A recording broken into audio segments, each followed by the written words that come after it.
So here is Orrin Hatch. Now, there are some on the right who are complaining that apparently Orrin Hatch's words are being taken out of context.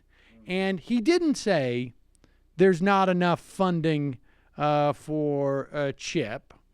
Or he didn't say, according to them, that we couldn't do CHIP because there wasn't enough money. The sad part is that he did, and he's promising that they're going to do CHIP the right way, of course. But he's also making an argument that there's so much fat in this whole welfare state thing. Yeah, I got the point.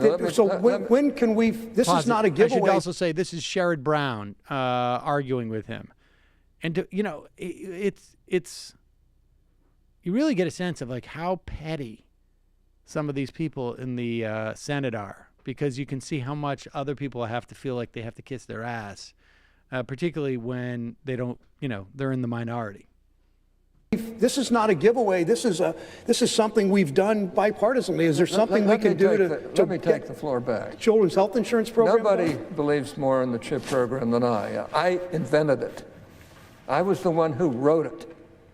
Kennedy came over and became the one who helped put it through. We recognize that, Mr. Chairman. Of course I do. I don't think I do everything on my own here. What? I've got to have good Democrat friends to do it. I don't think you do either. But let me tell you something. Pause it. See the bald guy sitting down, his aide next to him just seems totally confused, like Orrin Hatch is using all the wrong syntax here. But don't get distracted by that. Don't get distracted by that. Let's hear Orrin Hatch make his argument. You tell me what Orrin Hatch is saying here. They just did a bill where there's going to be $1.5 trillion of tax cuts unaccounted for. Now, look, I happen to know that the U.S. government can spend as much as it needs to or wants to on these things. He's under the impression that it can't.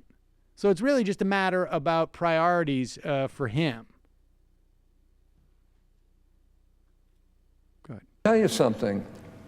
We're going to do CHIP. There's no question about it in my mind. And it's got to be done the right way. But the reason CHIP's having trouble is because we don't have any money anymore. Pause it. The reason CHIP's having trouble is we don't have any money anymore. They have just given away $1 trillion to wealthy people. $1 trillion. And the reason why we don't have CHIP, and we're going to do it the right way, but let me make it clear, is the reason why we don't have it. Right? I mean, I'm paraphrasing a little bit, except for the part that he actually said. It's because as much money as we've just given away to our funders, none of those are young children who are desperate and need health insurance. And recall now, there's also a huge price to be paid in delaying it, because the states are relying on this and they have no sense. But let Orrin Hatch continue. It's having troubles because we don't have any money anymore. Mm-hmm. And they just add more and more spending and more spending, and you can look at the rest of the bill for the more and more spending. I happen to think CHIP has done a terrific job for people who really needed the help. I've taken the position around here for my whole Senate service. I believe in helping those who cannot help themselves, but would if they could. I have a rough time wanting to spend billions and billions and trillions of dollars to help people who won't help themselves, won't lift a finger, and expect the federal government to do everything. Pause it for a second.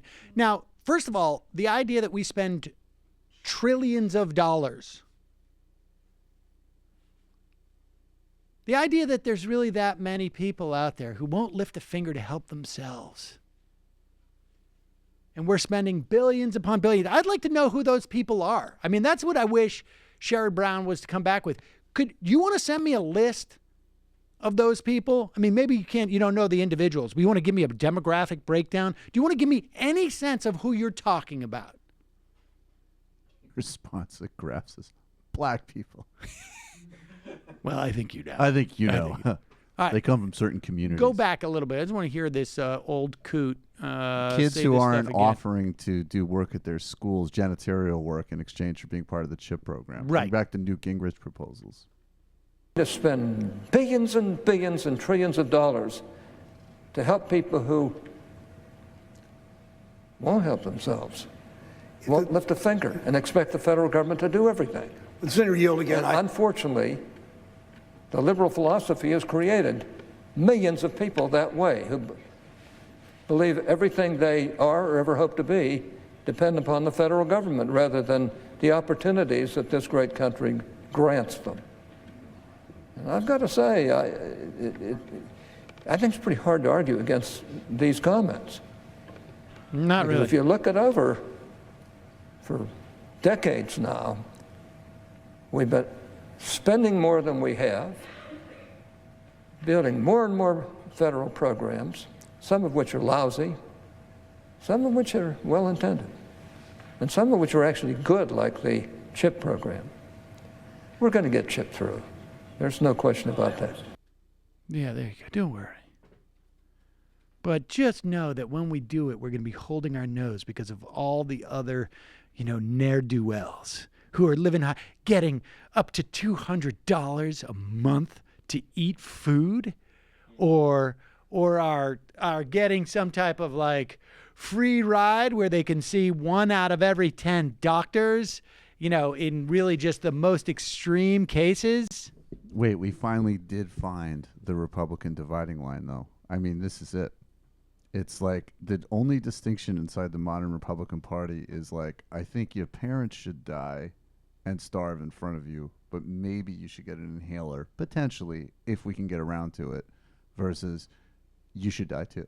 No inhaler for you, kid. It's that's literally the distinction. The thing he says about the liberal philosophy creating millions of people Yeah. dependent, you could see that on Stormfront. But that's also right. Well, you could also see it with that's where Stormfront gets it.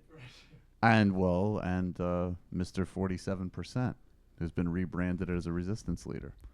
No, Mitt Romney outlined all of this. He said they're 40%, 47%. 47% of the And he takers. included, by the way, things like food. In that list, he could have been and they think they're entitled to air. Well, can I just say something about the Democrats as well here? Because I know that, they voted against this bill on very partisan lines. Good for them.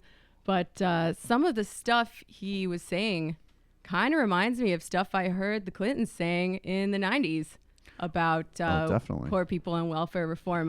Well, that's what they signed. Yeah. Democrats are acting like this came out of fucking nowhere, but, they had some help, and this has been, this movement has been occurring for a long time.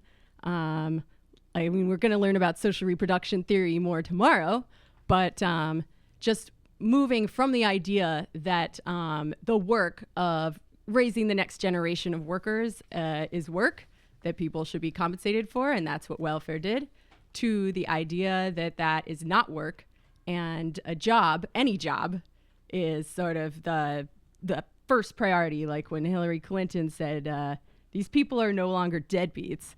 They're out there being productive after, she helped pass some legislation that tied aid to this is the being welfare. in a This low-paid is job, basically. when aid to financially dependent children. When you moved off of where there was job requirements for in welfare reform, and this is the Welfare Reform Act. I think it was of '96, and there was.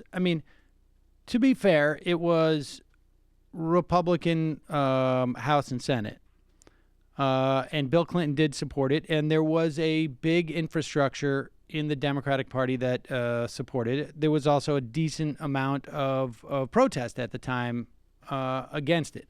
Yeah, she completely alienated her friends from the Children's Defense Fund for many, many years. over Yes, this. absolutely. He campaigned on it for re-election. Absolutely. I still think even Democrats like Bill Bradley and Daniel Patrick Moynihan, of all people, who helped instigate some of this thinking going back to the 60s, voted against it. Yes, but certainly it didn't help. And for people to reify, and this is something that we've been talking about for a long time. I mean, Bill Clinton, the welfare reform, among other major initiatives, which seriously undercut the ability of Democrats to fight back on this. Now, with that said, the idea that there were no Democrats who voted for this is pretty stunning. The idea that you have that the caucus has maintained is pretty stunning. It wasn't the case under Bush. It wasn't under the case under Reagan. These are the only times we've had this type of tax reform. I'm convinced a big part of it is because of Trump. Hi, folks. Sam Seder here. We still need your help on our Patreon page. YouTube ads have come back, but not nearly as much as we had before. So if you can help us out, any little bit helps. Head over to our Patreon page right at this URL, and you'll help us keep helping you by making videos